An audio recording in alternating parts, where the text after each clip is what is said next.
Alright guys, it's Chatterbox Reviews, coming to you guys my monthly TV recap for the month of October.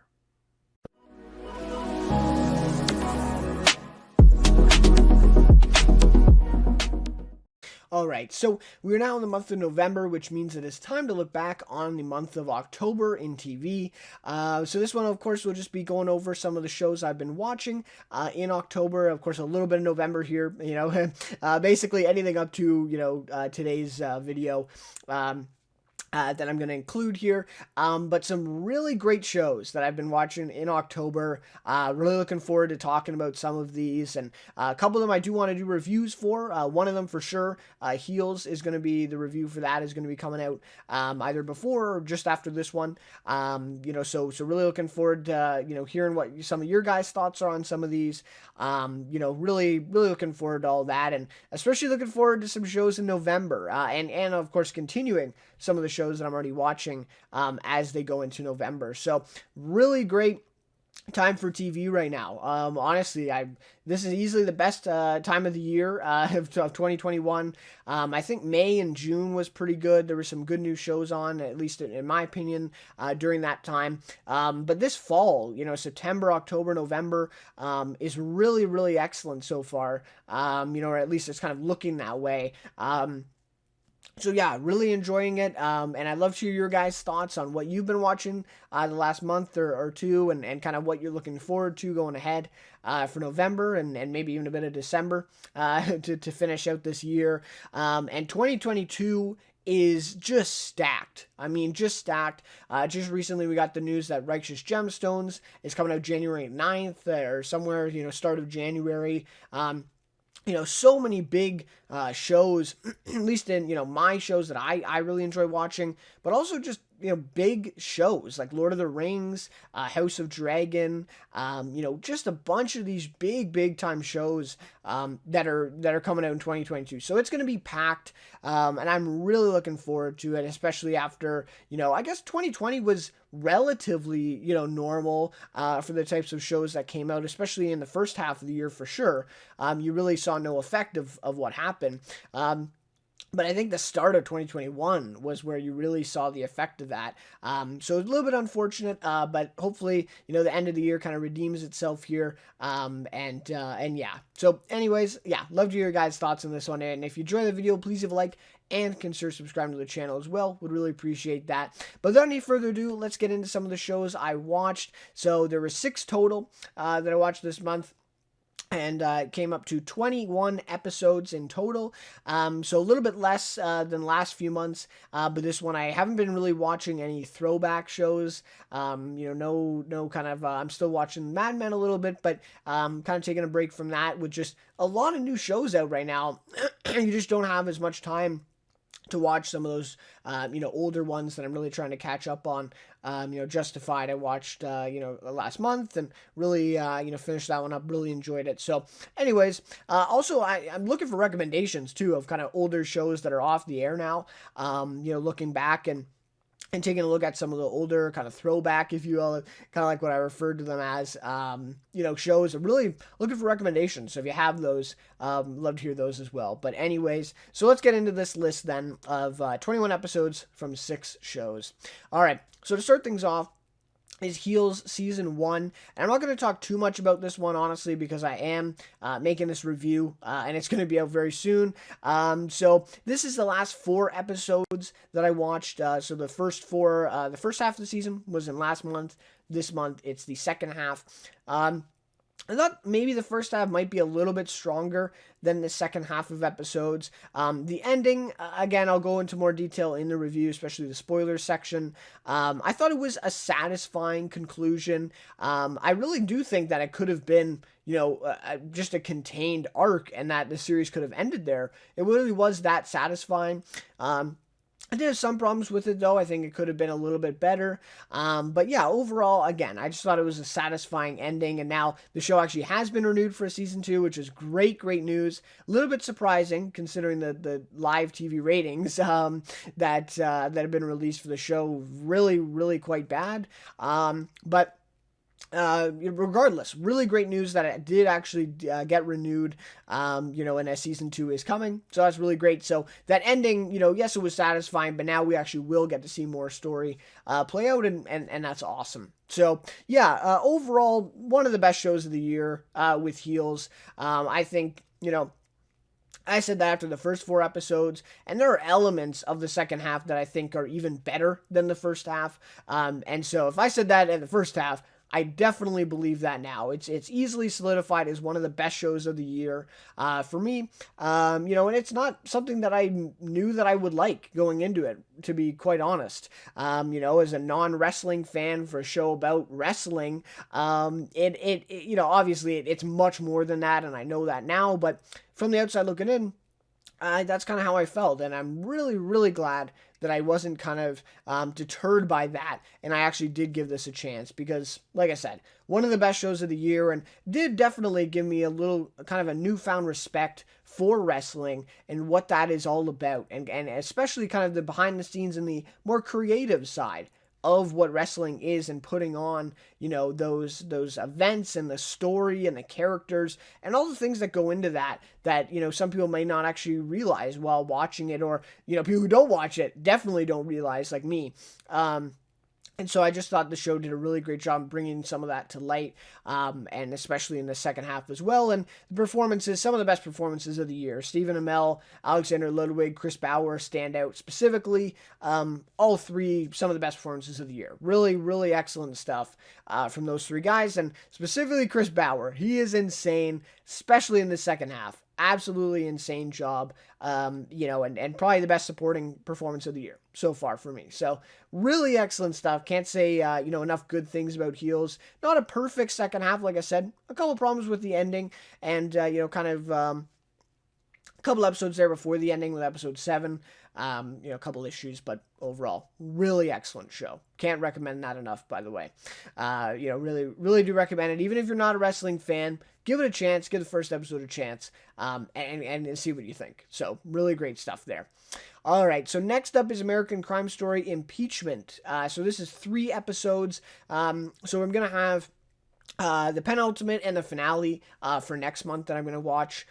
Just because the way it worked out actually is unfortunate, because it didn't quite fit into the month of October where the actual miniseries wrapped up. So anyways, only 3 episodes for this one. And overall, I thought the 3 episodes were pretty good.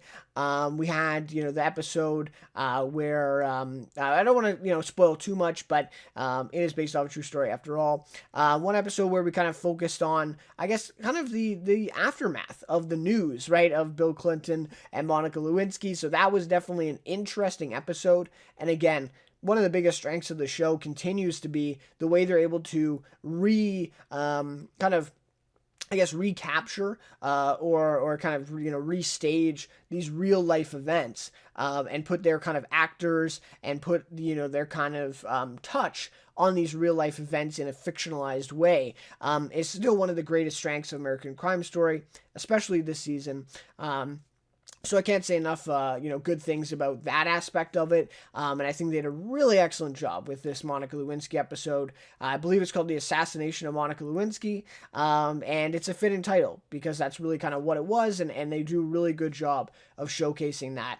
And in the recent episode, we saw basically kind of Hillary's side of things, which was really an interesting episode.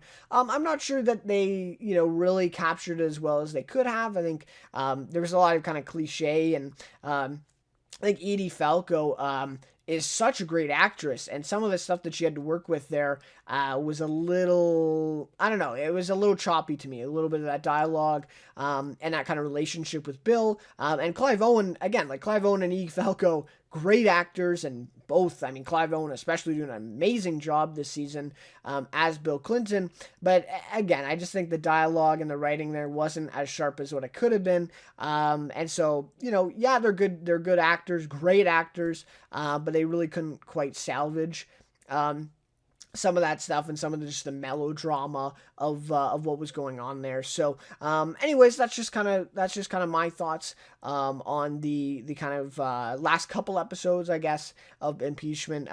But overall, it started off really strong. I think I actually really thought it was impressive. The first couple episodes, and then it did dip a little bit. And this is just my biggest concern with the series overall.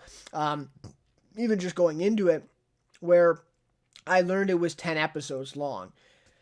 And right away I knew that it was going to be some filler. There was going to be just some fluff around the edges, and we really got that with like episodes 4, 5, and 3, and even 6. There was just a lot of episodes where some of this stuff could have been done in 20 minutes, and it took an hour, right? And so that's kind of my biggest complaint with the show, and I think we're starting to see a little bit of that with the ending as well, because, again, a lot of this stuff that's in the last few episodes really could have been done within an episode or two, not 4 or 5.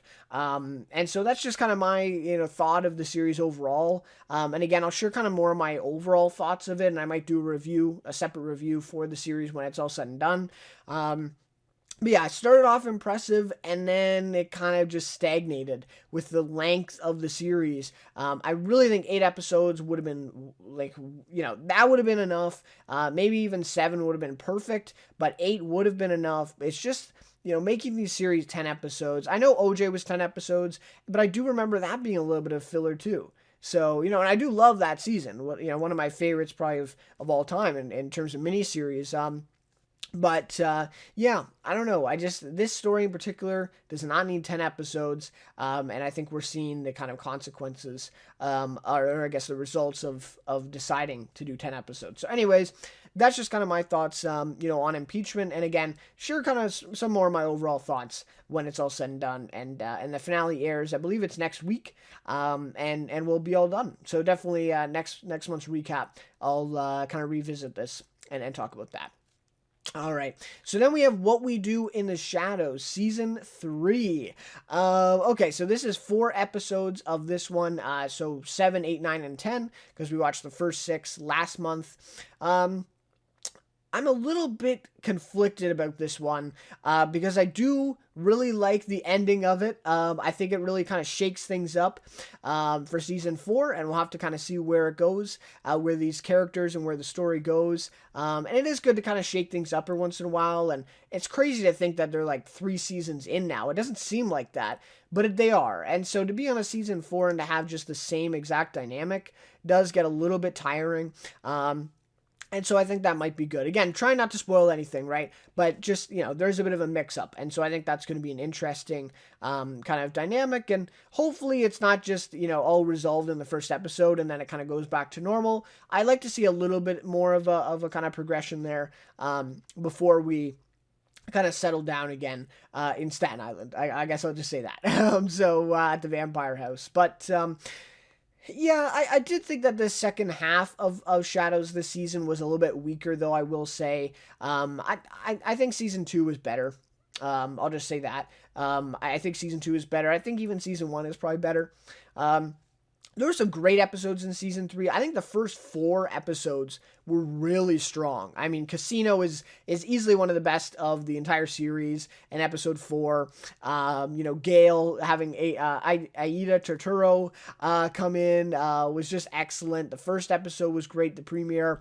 And in the second half, even, episodes, the Wellness Center, which was episode 8, was funny. It was a good concept, but I don't know. I didn't think it was as good. It was just on the brink of kind of being one of the greatest episodes and being really, really funny, but it just didn't quite get there. And that's what I felt like with a lot of this season, unfortunately. Don't get me wrong, loved it, and still easily one of the best shows of the year for me. But I did feel like that, and just it didn't quite get to that same level that season 2 was on, which I'm not sure that I was expecting, but I was just kind of hoping for that. But it's hard to recapture such a good season, right? Season 2 was so good that it's hard to get to that same level again, and that's, again, I guess kind of problem with having those expectations too high going into it, right? So anyways, but I did really like the ending. the finale episode, I didn't think, again, it was like as funny as what it could have been. It was actually more of kind of a serious, kind of dramatic episode, which is fine. But I really like when the show is the more comedic, side of things. I think they really balance the tone well when they kind of go there. And when it's more dramatic, it does kind of seem a little bit of a different show, and I don't know. So I do really like the comedic aspect of it, and I feel like that was a little bit stronger in the first half, I guess is what I'm getting to. So, anyways, that's just kind of my thoughts on Shadows. Again, I do kind of plan on making a review for this. I'm going to be a little bit late, I realize, but I do want to make a review for season 3. So yeah, we'll definitely kind of tackle that, and I'll share some of my more overall thoughts, I guess, of the season. And I'll look a little bit more back on what episodes I really liked and what kind of stood out to me and that type of thing. But yeah, just overall, I think first half was a little bit stronger.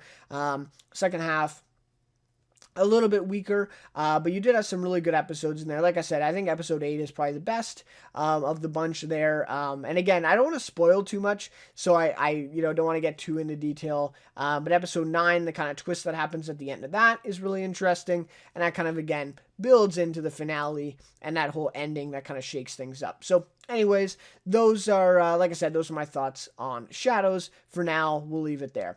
All right. So next up then is Succession Season 3. So 3 episodes of this, and that's all that's aired so far. I've been watching this every Sunday night when it airs. This is a show, this and Better Call Saul to me are easily the best 2 shows on the air right now, and just shows that are just must watch TV the night that they come out. To me, these are the only 2 shows that are at that level right now, that are on the air still. And this season has just been, they got off to such a great start. That premiere episode for season 3, I forgot just how funny this show was for being a drama and being such a good drama, such a good dramatic show at times. But the level of comedy in the first episode and also second episode, both written by Jesse Armstrong, of course, was just off the charts. Like, honestly, probably the most I've laughed at any show, and I've watched quite a few comedies this year, including What We Do in the Shadows. It's just such a funny show, but they've also done a really good job with the dramatic moments, specifically episode 2. Again, don't want to spoil too much, but Kendall talking to his siblings. That scene, I guess just the whole sequence, the way that plays out, was just so expertly done. The acting is just top notch in this show, and the writing is just excellent. I know that they do a bit of improv. I've heard that, and you can definitely see that. But I think just the overall writing of the show is just excellent. So yeah. We're off to a great start with season 3. I will say episode 1 and 2 were a bit repetitive, though. We didn't really get anywhere in the story. Episode 3 really is kind of diving into that and really starting the kind of progress of this plot. And so I am looking forward to that, though I do think episode 3 is probably the weakest episode, especially in terms of just the writing, the dialogue, and that type of stuff. I really feel like, you can really sense that Jesse Armstrong wrote the first 2 and that he didn't write the third episode. Whereas, you kind of don't want that in a show, right? You want to be able to kind of just have the same kind of streamlined, kind of writing all the way through, which the show does, and I'm not saying it's a huge difference, but it just wasn't as funny. I didn't think it was kind of firing on all cylinders the way that episode 1 and 2 were, in that way. But I do really kind of like it because it does kind of start this plot for the season. And unfortunately, we only have 9 episodes this season, so we only have 6 left. We're already a third down, and not all that much has happened, to be quite honest. So I'm expecting the pace to pick up a little bit more, and kind of see where this season goes. That's something, too, is I really wish I rewatched season 1 and 2, because I thought I was like pretty confident that I knew what was going on and I knew what happened, and I just don't. A lot of these scenes and a lot of these moments, I am just left kind of thinking, like, what happened again last season? So that is something I might do, and just kind of rewatch season 2 and then take a look at season 3 again, like maybe in a month or so after it finishes airing. or even maybe before it finishes airing, go back and watch some stuff, because I am picking up on a lot of stuff where I'm just kind of lost, and I'm like, oh, that happened, right? And that's what happens with a lot of shows, right? And, it aired 2 years ago, right? Like the finale even aired more than 2 years ago now by the time season 3 premiered. And so it really is kind of a struggle. But anyways, I do, I'm picking up the majority of stuff and just really loving it. Really loving it. Yeah, it's not on the same level as season 2 yet, but I'll kind of reserve my judgments for the end of the season. And kind of see where we are then, kind of reevaluate things. But yeah, really looking forward to seeing where this plays out, and just really impressed so far with the first couple episodes. Off to a great start, and hopefully, episode 4, which will be, I think, tomorrow. I'm really looking forward to that. Of course, I'll be watching, tomorrow night, and we'll take a look at that one, and hopefully, obviously season 3, episode 3, a bit of a cliffhanger there. So I'll have to see where that plays out going forward. But anyways, we'll talk more about Succession in next month's recap, where I talk about the kind of the rest of the season. I guess we won't be quite done. Probably have about 2 episodes left of season 3, and so we'll kind of handle that for December. Alright, so next up then is Dopesick, the miniseries on Hulu, and this one I've watched all 6 episodes actually. I've been catching up with this one, and for the most part, honestly, the night of, I've been watching these episodes. So going into this one, I think I talked about this in my recap last month, actually, and I was just worried that this was going to be overly cliche, kind of melodramatic, based on a true story, miniseries. We've seen so many of them before, and I really didn't think that this stood out that much. What did stand out was the cast. I mean, it's a stacked cast, right? I think I mistakenly said Mark Ruffalo was in it. He's not in it, but it is Michael Keaton, Will Poulter, Caitlin Dever, Rosario Dawson, Peter Sarsgaard, just some huge names. Michael Stahlberg, of course, just some huge names in this one. Obviously Michael Keaton, the main one, Oscar-nominated actor, and just a really great cast, and they do a great job. I just want to preface kind of my comments here with that. But yeah, I was right. Yeah, I mean, it's very melodramatic. Very cliche, and maybe even worse than what I thought it would be at times. There's some elements to the show that are just like laughable almost, and just kind of cringeworthy.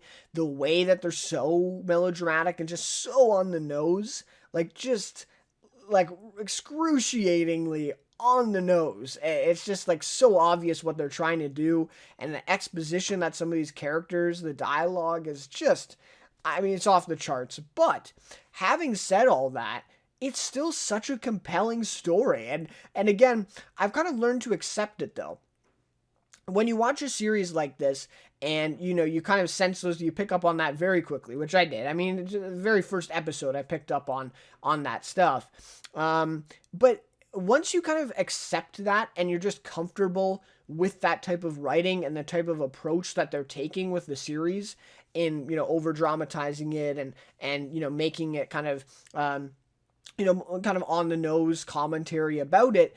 Once you accept that and you're comfortable with it, I think the show's actually quite enjoyable, and I think that holds true to a lot of these kind of mini series and shows like this that take this approach.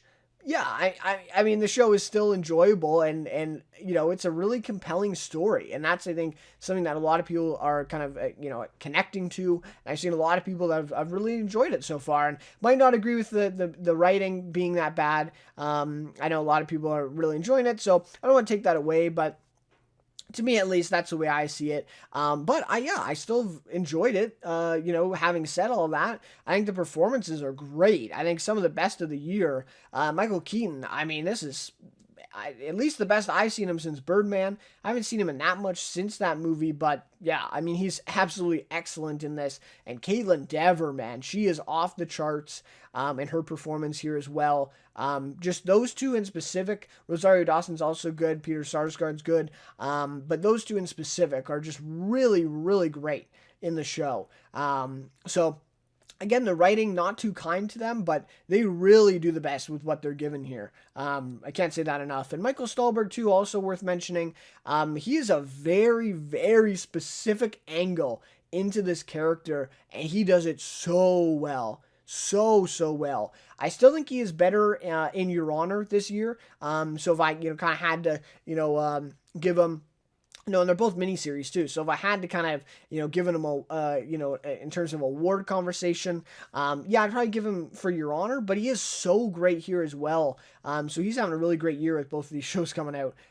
Excellent stuff. But I will say he doesn't show that much range. So that's the only reason why he's not kind of in that conversation with Keaton and Dever, who definitely do. So really great stuff.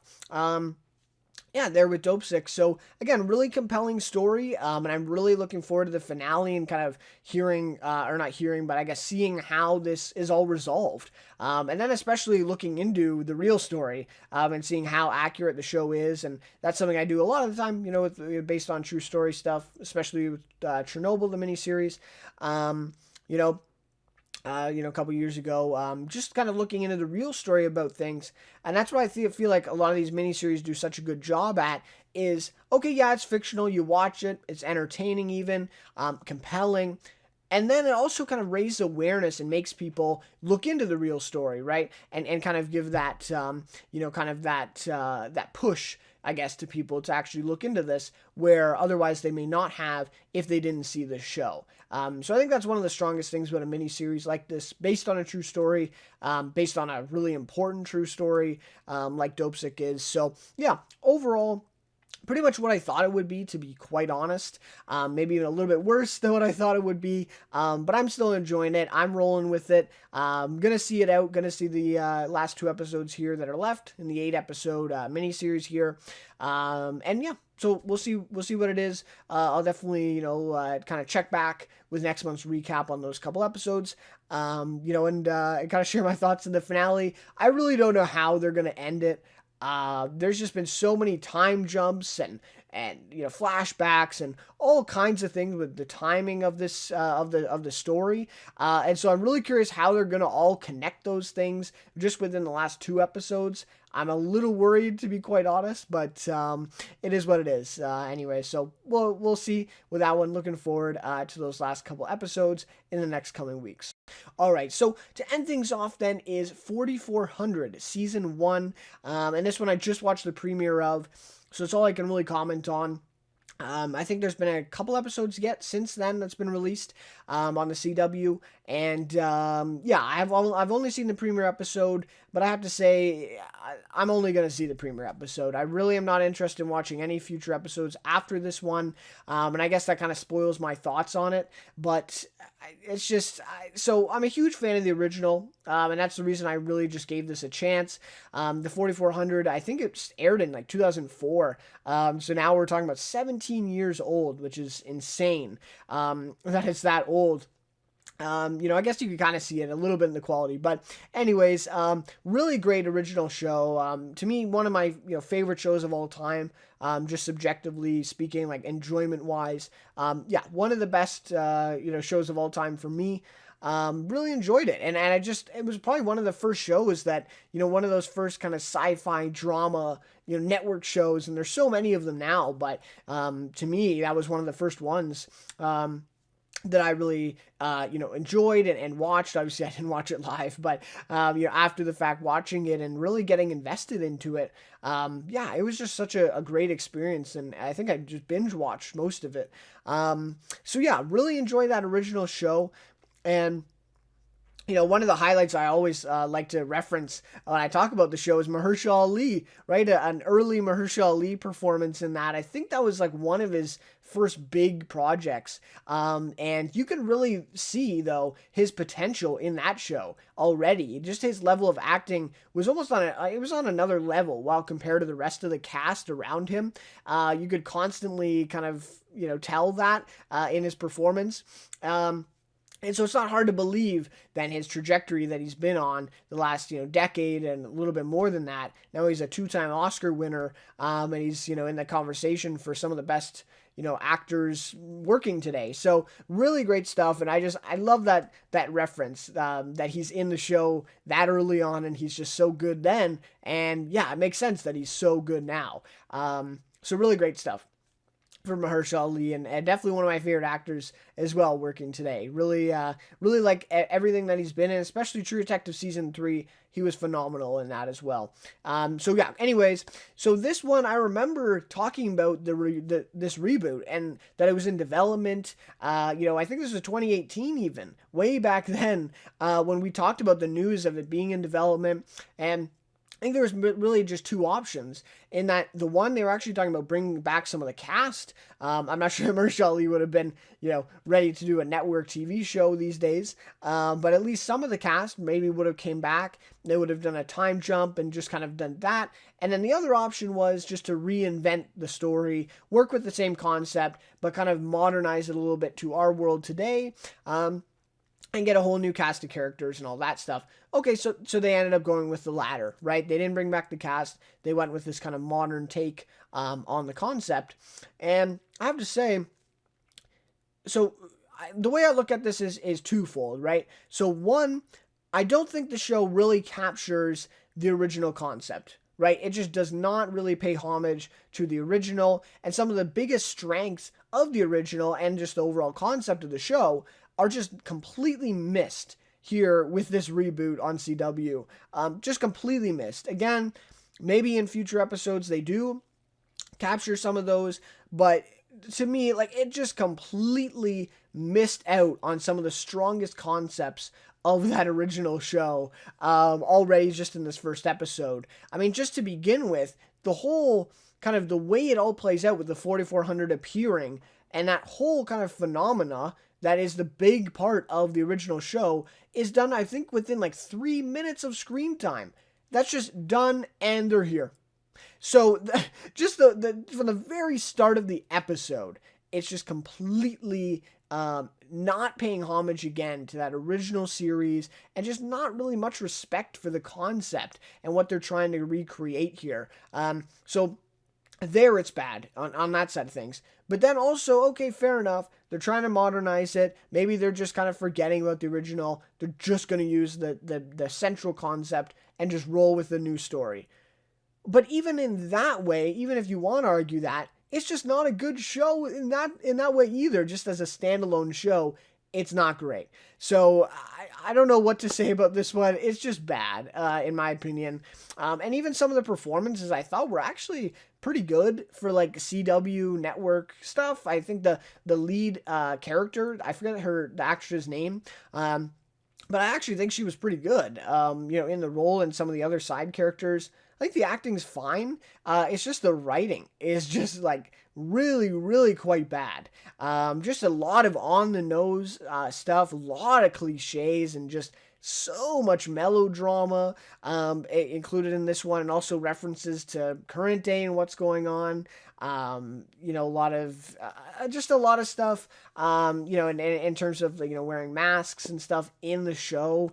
So yeah, just really disappointing the way that they took at the way to kind of approach this one. And maybe if that was going to affect, what's going on, did affect the show, I wish they really just waited, even just another year or something like that, before they could really just make a fully realized show and really achieve what they were going for, because I felt like this first episode definitely was not to their full potential, and I don't know what that full potential is, because I don't really have much faith in the show and the writers, but maybe they could have done better had it not been affected by that. I'm not sure specifically about production delays and that type of thing, but just in the way that they're forced to kind of write those elements into the story, into this fictionalized story.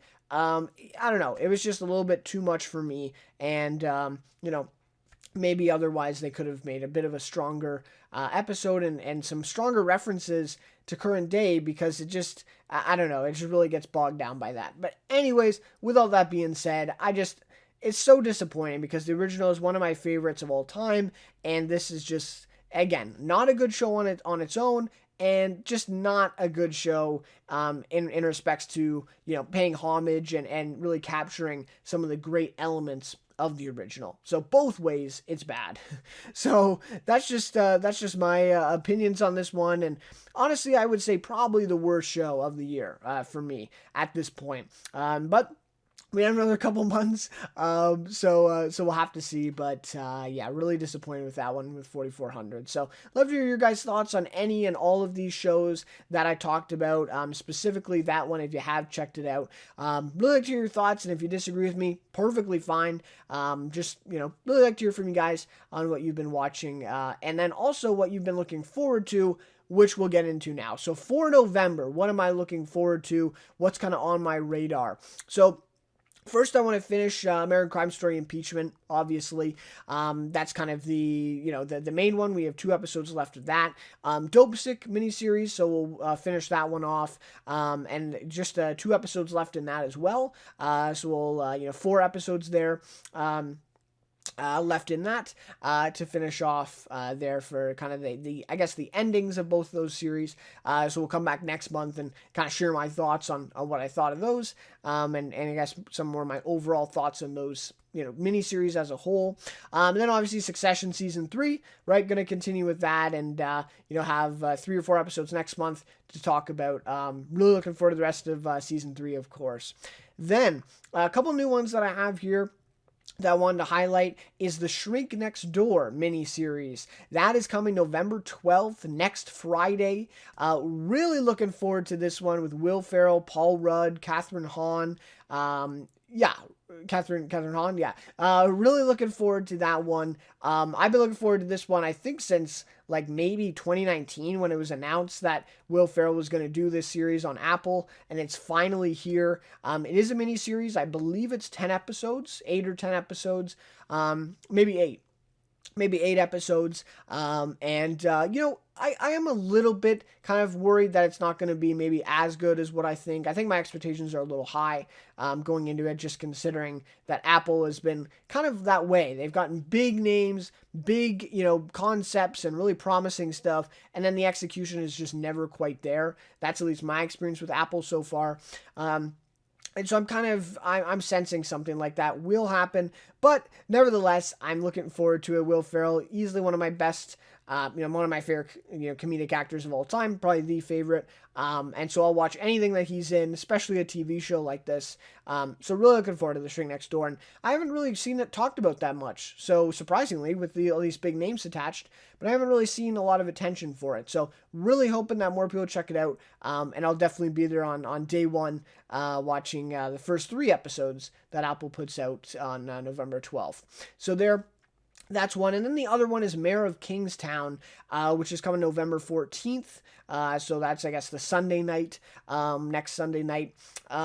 This one is interesting. Again, I'm a little bit worried about it. I think it's going to be kind of a little cliche. I have seen a couple of the trailers, and they honestly do not look that strong. Some of the moments, some of the dialogue just does not seem great. It seems very sloppy. And for that to be in a trailer, I don't know. I just think the trailers are not well put together. So I think the show obviously could be a lot better than what we see in that. But yeah, Jeremy Renner is here. Who else do we have? We have Kyle Chandler, Diane Weist. So some really big names in this one. And Jeremy Renner, like one of my favorite actors. He's so great in everything he's in. And this is from Taylor Sheridan, I believe, who I think is a writer, or at least is kind of credited as a creator for it. So I'll have to see kind of what kind of part he plays in this. Love him and Yellowstone. What a great series that he's created there, and some of the, Westerns. He really has that kind of genre. He really has a good hold on that genre as a writer, and director even now. So really great stuff, and to see this, new series from him, definitely intrigued, and I'll definitely be checking it out, as it comes out. So Mayor of Kingstown will be something to look forward to then for November as well. Besides those, I don't really have much else that I'm looking at. I'm sure there will be, some other shows that pop up here and there, but definitely open for some recommendations if you guys have some as well. So anyways, guys, that'll just about do it then for my monthly recap, kind of looking back on the month of October and also looking forward to November. Like I said, love to hear from you guys on, what you've been watching, what you're looking forward to, and all that type of stuff. Really enjoy discussing that with you guys and checking out some new shows that I may not have heard about otherwise, for sure. So anyways, that'll just about do it for this month. So we'll see you then next month for my next recap, talking about some of these shows and some new ones as well. So again, thank you guys so much for watching this one, and we'll see you then next month for my monthly TV recap for the month of November. Don't sing if you want to live long. They have no use for your song. You're dead, you're dead, you're dead, you're dead and out of this world.